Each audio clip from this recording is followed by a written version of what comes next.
पुरी जिला निमापड़ारू गोपकू संजोग करुथिबा मुख्य रास्ता पार्श्वरे थिबा निज ऑफिस गृह बीजेपी पताका लगाई शह शह ट्रिप चोरा बाली और माटी लुट करी गच्छित रखा जाउथिबा देखिबाकु मिलिछि।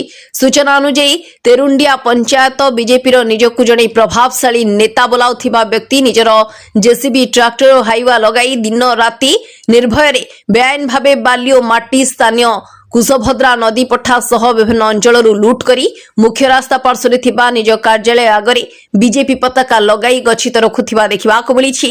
रात्रि समय स्थानीय कुशभद्रा नदी पठा को बेआईन भावे ताड़ी माटी और बाली चोरा चालाण करुथिबा बेले दिन समय स्थानीय अंचल सह अन्य अंचल धान गहिर जमी को ताड़ी माटी चालाण करुथिबा देखिबाकु मिलिछि।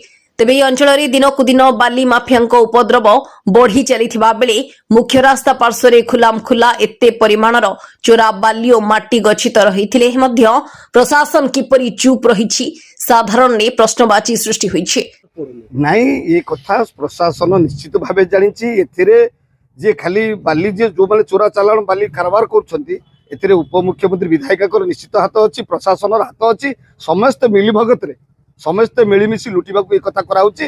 तेणु जो गोप कोणार्क कथा कहउछथि निमापड़ारू एटा मुख्य रास्ता जेहेतु कोणार्क पर्यटन ए बाली ट्रक बा नहीं बाली ट्रैक्टर जो दैनंदिन बुहा होछि सेति दुर्घटना भी घटुछि।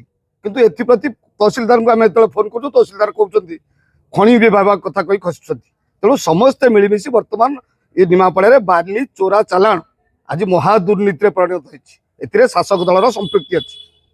ब्यूरो रिपोर्ट खबर 24x7।